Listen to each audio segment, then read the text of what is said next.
On Monday night, the New Orleans Saints beat the LA Chargers 30-27 in overtime. And in my opinion, my opinion, there's only one storyline worth talking about from this game. Like, a lot of stuff happened, but the Chargers rookie quarterback Justin Herbert is the headlining story, in my opinion. The dude had 4 touchdowns. You can nitpick him if you want. There were certainly little mistakes he made, but I think it doesn't really matter. The important line is that Justin Herbert did everything he needed to do to win that game. His team still lost, but Justin Herbert was phenomenal in that game, kind of a high point. And I went through a range of emotions at the end of that game because there was a moment where Justin threw that long touchdown, his 4th of the game. I thought it was a game-winning touchdown. I was so happy for Justin Herbert in that moment. And then later I felt so bad for him. Herbert scored a touchdown, and the Saints scored a touchdown. And then the Chargers got the ball. Tie game, 52 seconds left. He drives the team all the way down the field into field goal range. They kick the game-winning, or at least what would have been the game-winning field goal. It bounced off the uprights.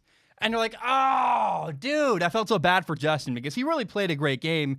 Game goes to overtime. Chargers lose. Saints win. I mean, terrible, felt bad for him.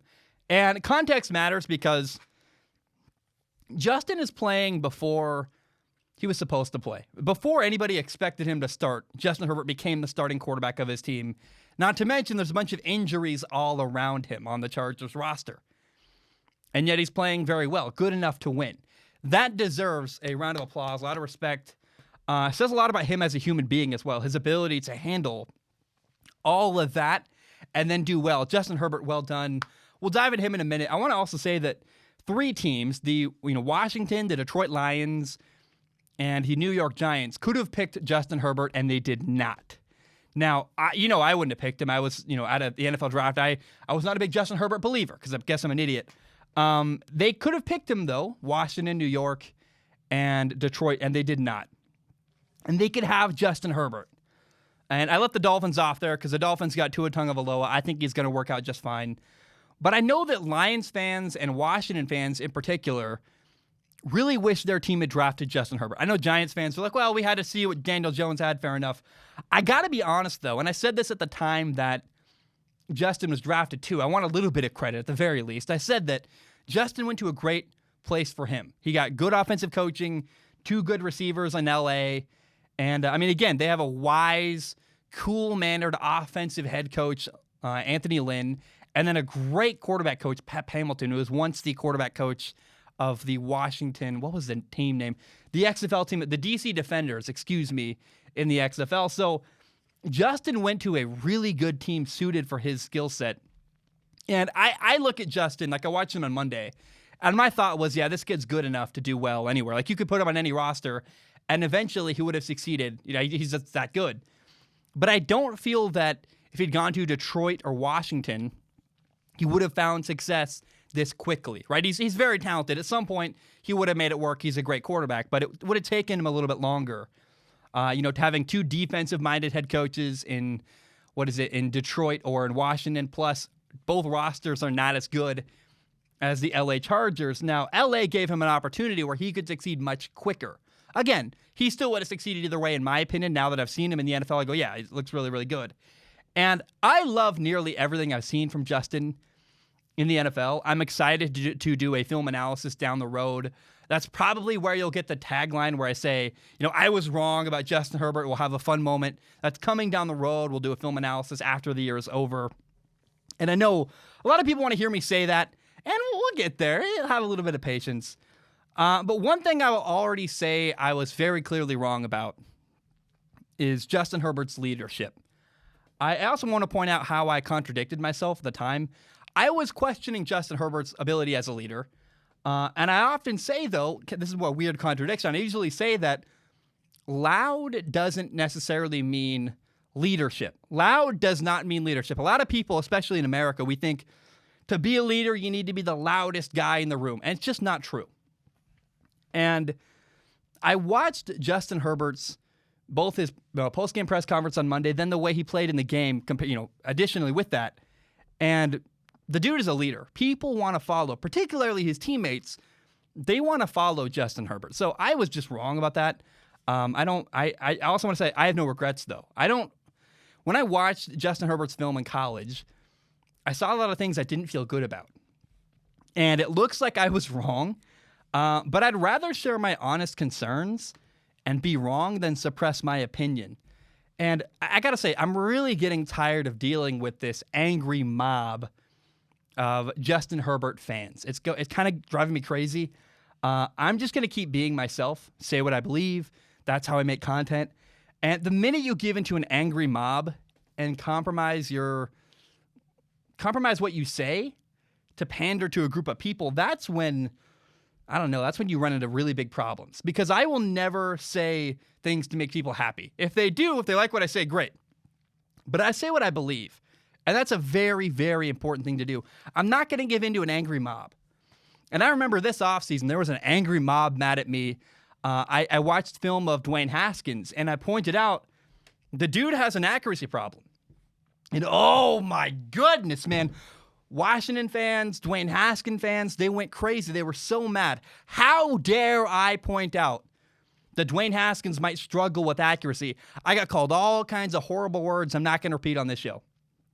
Well, Dwayne Haskins just got benched over a week ago, and he struggled a ton early on with accuracy.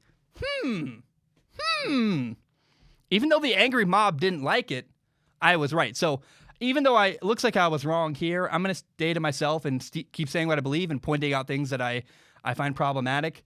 And by the way, send me your mean messages. Don't send them to my girlfriend. My girlfriend's been getting mean messages. She says it's fine. It's funny to her, whatever. I'm asking you, like, person to person, if you're going to send hate at me, send it at me, not at my family. Don't leave them out of it. It's a little bit crossing a line into inappropriateness. It's fun. If you're a Justin Herbert fan and you're mad at me, I got no problem. I know what comes with my job. It means people will hate on me and say mean stuff to me, and I get it. Totally fine.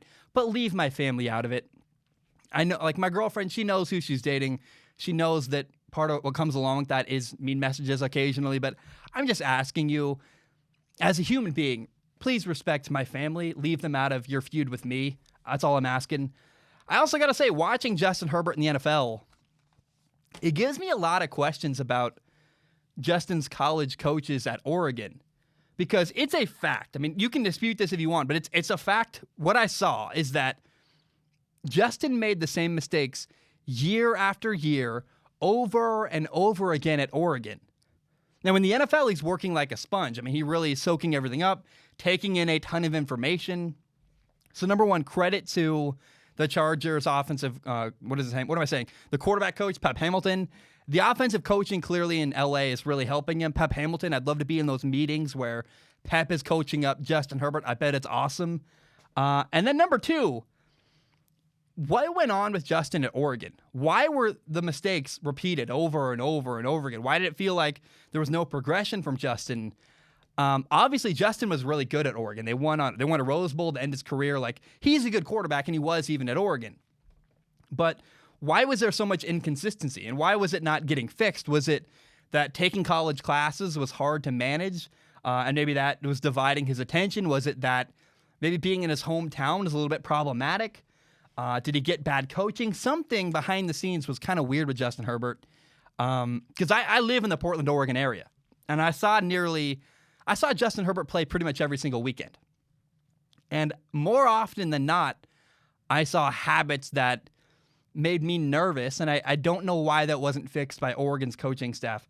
Now, all that being said, you can watch games on TV, you can watch the all 22 coaches film, but there's one thing you really cannot judge when you watch a football game, and you can do your best. And looking back, there are times where Justin Herbert showed a lot of heart on the field, where as a leader and this and that. I mean, maybe I just screwed up there, but I know that one of the hard things to measure from a player on film is their heart and how well they, I read into film and said, well, he's not getting better.